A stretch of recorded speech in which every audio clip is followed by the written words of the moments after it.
नमस्कार। दादी की कहानी में आप सबका स्वागत है। आज मैं आपको जो कहानी सुनाने जा रही हूँ वो बहुत ही पौराणिक कहानी है और शिव जी के दूसरे पुत्र कार्तिकेय जी जो हैं उनके जन्म की कहानी है और उनके कर्म की कहानी है। ये सुनिए। शिव के पुत्र कार्तिकेय के बारे में चमत्कारी बात यह है कि वह एक महान प्रयोग से जन्मे थे, जिसमें 6 जीवों को एक शरीर में जीवन दिया गया था। पहले भी इस तरह के कई प्रयोग हुए हैं जहां एक ही शरीर में 2 योगी रहते थे। वे अलग अलग भाषाएं बोलते थे और उनके अस्तित्व का तरीका भी अलग होता था। यह कैसे हुआ, इसके बारे में एक बहुत लंबी चौड़ी कहानी है। हालांकि शिव को पौरुष का प्रतीक माना जाता है, मगर उनकी अपनी कोई संतान नहीं थी। कहा जाता है कि कोई स्त्री उनके बीज को अपने गर्भ में धारण नहीं कर सकती थी। इसके कारण उन्होंने अपना बीज एक हवन कुंड में डाल दिया। हवन कुंड का मतलब जरूरी नहीं है कि आग का कुंड हो, वह एक होम कुंड होता है।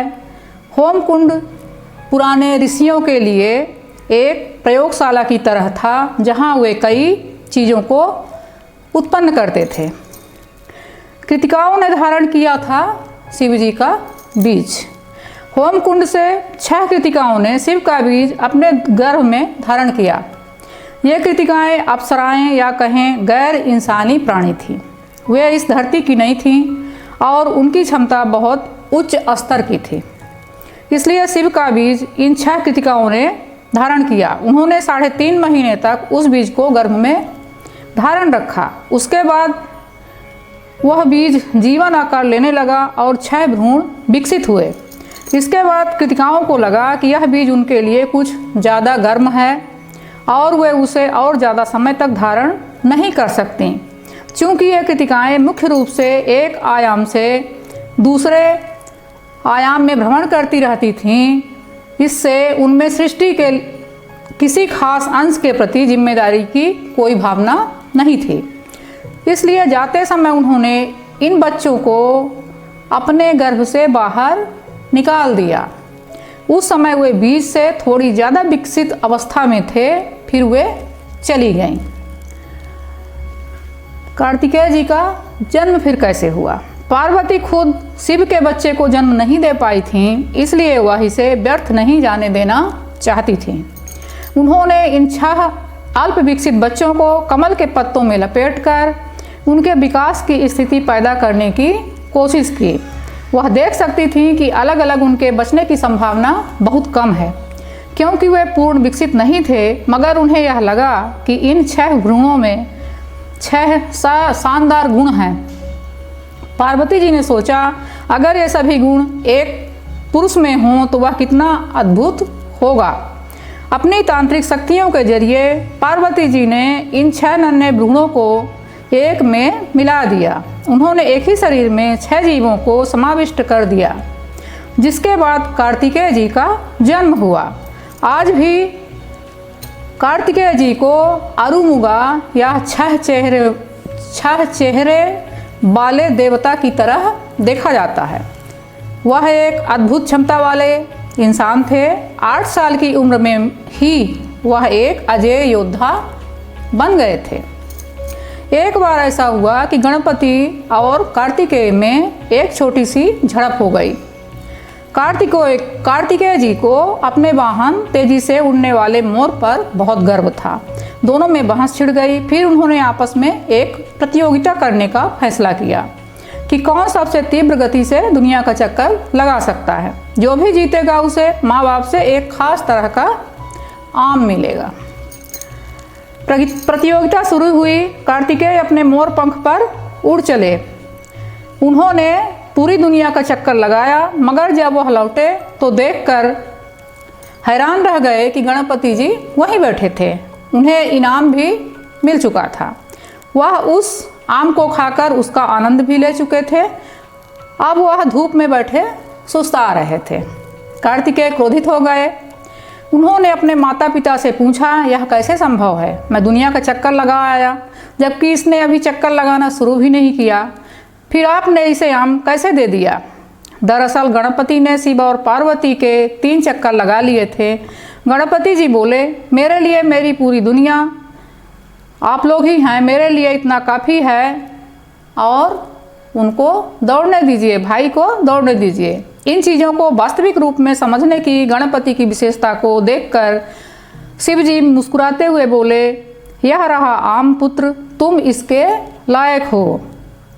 मगर कार्तिकेय को यह एक बड़ा अन्याय लगा, इसलिए वह इसे लेकर बहुत गुस्से में थे। पार्वती ने उन्हें समझाने की बहुत कोशिश की। कुछ चीज़ें वस्तुपरक और कुछ व्यक्तिपरक होती हैं। सभी अनुभव व्यक्तिपरक होते हैं। वस्तुएं सिर्फ व्यक्तिपरक अनुभव पैदा करने के लिए होती हैं, अपने आप में उनकी कोई अहमियत नहीं है। इसलिए गणपति ने बस अपने माता पिता का चक्कर लगाया, क्योंकि उनके अंदर यह समझदारी थी कि मेरे माता पिता मेरी दुनिया है, इसलिए मैं उनके ही चक्कर लगा लेता हूँ। मगर कार्तिकेय को अपनी माँ की कोई बात समझ नहीं आई और उन्होंने घर छोड़ दिया। वह अपने पिता से बहुत दूर चले जाना चाहते थे। वह गुस्से में दक्षिण भारत चले आए और एक योद्धा बन गए। वह कई रूपों में एक बेमिसाल योद्धा थे। उन्होंने दक्षिण में कई युद्ध जीते, मगर उन्होंने राज करने के लिए युद्ध नहीं जीता। उन्हें लगता था कि उनके माता पिता ने उनके साथ अन्याय किया है, इसलिए वह न्याय स्थापित करना चाहते थे। वह किसी आंदोलनकारी या क्रांतिकारी की तरह थे, इसलिए जहाँ भी उन्हें अन्याय नजर आता था वहाँ वह युद्ध छेड़ देते थे। अपने गुस्से में वह छोटी से छोटी चीज़ को बड़ा अन्याय मान लेते थे और बहुत से लोगों को उन्होंने मौत के घाट उतार दिए। उन्होंने एक के बाद एक लड़ाइयाँ लड़ी और दक्षिण की ओर चलते गए। एक अच्छा काम उन्होंने किया, वो अगस्त मुनि की मदद की। अगस्त दक्षिण में आध्यात्मिकता लेकर गए थे। जहाँ भी अगस्त को विरोध का सामना करना पड़ा, वहाँ कार्तिकेय ने युद्ध लड़ा। अगस्त ने ही उन्हें युद्ध कौशल सिखाया और अगस्त ने ही उनके गुस्से को युद्ध और पराक्रम में बदला। ज्ञान प्राप्ति के एक साधन के रूप में उनके गुस्से को बदल दिया। अब यहाँ एक कहानी आती है जो कार्तिकेय जी, उनको कुमार बोला जाता है दक्षिण भारत में। वहाँ एक पर्वत है भगवान कार्तिकेय के नाम से, जहाँ उन्होंने महासमाधि ली थी, उसकी कहानी है। कार्तिकेय को आखिरकार सुब्रह्मण्य नामक जगह पर आराम मिला। वह युद्ध से ऊब गए थे। उन्हें समझ आ गया था कि 1000 सालों तक लड़ने के बाद भी इस तरह से दुनिया को बदला नहीं जा सकता।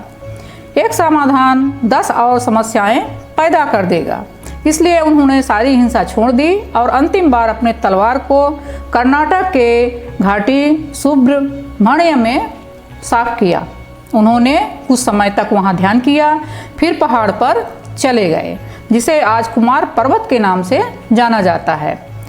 कर्नाटक में सुब्रह्मण्य को कुमार के रूप में जाना जाता है। कुमार का मतलब है पुत्र। शिव मुख्य देवता हैं और कुमार उनके पुत्र हैं, इसलिए उस पहाड़ को कुमार पर्वत के नाम से जाना जाता है। उन्होंने उसके शिखर पर खड़ी मुद्रा में महासमाधि ली। योग परंपरा में एक बार जब योगी अपने जीवन के काम को पूरा कर लेते हैं तो वे अपनी इच्छा से शरीर को छोड़ देते हैं या त्याग देते हैं। यह आत्महत्या नहीं है, यह बस शरीर का त्याग है। ज़्यादातर योगी बैठकर अपना शरीर छोड़ते हैं। यदि किसी वजह से शरीर इस बात की इजाज़त नहीं देता तो वे कर्मठ के बल लेटते हुए ऐसा करते हैं। मगर चूंकि कार्तिकेय एक महान योद्धा थे, उन्होंने खड़े खड़े ही अपना शरीर त्याग दिया। आमतौर पर लोग सुब्रह्मण्य के मंदिर में बस जाकर लौट आते हैं। मंदिर में कुछ खास नहीं है, मगर वह पर्वत बिल्कुल अलग है। वह शिखर प्राकृतिक दृश्यों के लिहाज से बहुत खूबसूरत जगह है और चोटी तक पहुंचने के लिए 15-20 किलोमीटर पैदल चढ़ाई करनी पड़ती है। उस जगह की ऊर्जा बेहद प्रबल और शक्तिशाली है, वह बिल्कुल एक अलग ही दुनिया है। अगर आप संवेदनशील हैं तो वह आज भी आपको जड़ से हिलाकर रख देता है। एक बार कोई योगी गए थे, उन्होंने अपनी कहानी इसमें उन्होंने अपना बताया है कि जब उन्होंने वहाँ डेरा डाला तो उन्होंने सोने के लिए एक छोटा सा तंबू तान लिया था, मगर वे वहाँ बैठ भी नहीं पा रहे थे। उनका शरीर अपने आप ही खड़ा हो जा रहा था, जिससे तंबू गिर जाता था। पूरी रात वे बस वहाँ खड़े रह गए। वो जगह, वो जो पहाड़ है कार्तिकेय जी का, जहाँ उन्होंने महासमाधि ली थी, वो इतना शक्तिशाली है कि वहाँ कोई बैठ भी नहीं सकता है। और ये घटना जो है, ये अनोखी घटना जो है, ये 15,000 साल से भी पहले हुई थी। हमें निश्चित तिथि नहीं मालूम है, मगर वह जगह और उन्होंने वहाँ जो कुछ भी छोड़ा है वे अब भी जीवंत हैं। इस पर्वत शिखर पर छोटे छोटे कुदरती पत्थर हैं जो सब 6 चेहरों की तरह तरासे हुए हैं।